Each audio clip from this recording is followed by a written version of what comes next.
বাগানে এখন গাছে গাছে ফল দেখা দিচ্ছে। এই বাগানটি আমাদের পুরনো বাগান নয়, এটি 6 মাস আগে রোপণ করা বাগান। গাছে গাছে যেরকম ফুল আসছে তেমনি নতুন নতুন শাখাও এখনও আসছে, কিন্তু এখন ফুলের সময়। এই ছোট ছোট শাখাগুলো এখন রাখা যাবে না। এখন এই ছোট ছোট শাখাগুলো সব যা হবে সব ফেলে দিতে হবে।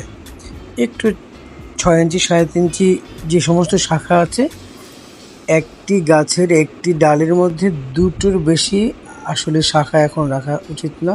আর যেই শাখাগুলো পরিপক্ক হয়ে বড় হয়ে গেছে, 2 ফিট 2.5 ফিট নিচে নেমে গেছে, সেগুলোর মাথা এখন ভেঙে দিলে নতুন ফুল আসা শুরু করবে বা শাখা আসা শুরু করবে।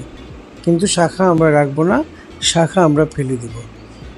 নতুন কুঁড়ি আসছে ফুলের, এই মাথা ভেঙে দেওয়ার পরে দেখেন এখানে ফুল আসতে শুরু করেছে। কয়েকদিন আগেই আমরা এরকম মাথা ভেঙে দিয়েছিলাম। তবে মাথা ভেঙে দেওয়ার পরে আপনারা কিন্তু এই মাথা ভাঙা অংশে একটু ছত্রাকনাশক ছিটিয়ে দিবেন, না হলে কিন্তু এই বৃষ্টির সময়ে পচন দেখা দিতে পারে।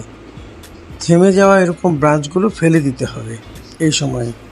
তাহলে যেটা হবে, তাহলে যে শাখাগুলো বাড়ছে সেগুলো ঠিকঠাক বাড়বে। এই ফুলগুলো গত কয়েকদিন আগেই পলিনেশন হয়েছে। আবার দেখবেন শাখাগুলো বাড়ছে, 2টি ফল একসাথে বড় হচ্ছে একটি ডালে। আবার দেখেন মধুর গন্ধে, মৌমৌ গন্ধে পিঁপড়ার আক্রমণ হচ্ছে কলিতে। শাখাগুলো বাড়ছে, বড় হচ্ছে।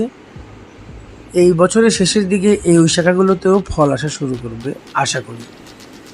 এই ফলগুলো সেট হয়েছে সপ্তাহখানিকও হয়নি, 4-5 দিন হয়েছে, 3-4 দিন হয়েছে, কোনোগুলো গতকাল হয়েছে। ফলগুলো পরিপূর্ণ পাকা অবস্থায় যেতে লাগবে 35 থেকে 40 দিন। সেই সময়টা পর্যন্ত আমাদের এই বাগানে পরিচর্যা অব্যাহত রাখতে হবে, তাহলেই এই ফলগুলো পর্যাপ্ত সাইজ হবে। এই গাছগুলো কিন্তু আবার হচ্ছে আমাদের 1-1.5 বছর 2 বছর পুরনো গাছ, যেখানে আপনারা হলুদ ফল দেখছেন বড় হচ্ছে, বেগুনি কালারের ফল বড় হচ্ছে, এরকম অনেক অনেক ফল সেগুলোতে হচ্ছে। কারণ সেগুলো বেশি 2 বছরের পুরনো যেহেতু গাছ, এক একটা গাছে 15টা 20টা করে ফল দেখা যাচ্ছে।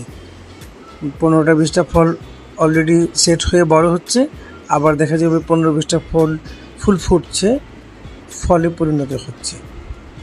এভাবেই আস্তে আস্তে পুরো বাগান ফলময় হয়ে যাবে এখন। কারণ আবহাওয়া এখন বইনি না, এখন আবহাওয়া ভালো। বৃষ্টি বাদল হলে ভালো, বৃষ্টি হবে, আবার গরম হবে, এটাই স্বাভাবিক প্রকৃতির নিয়ম।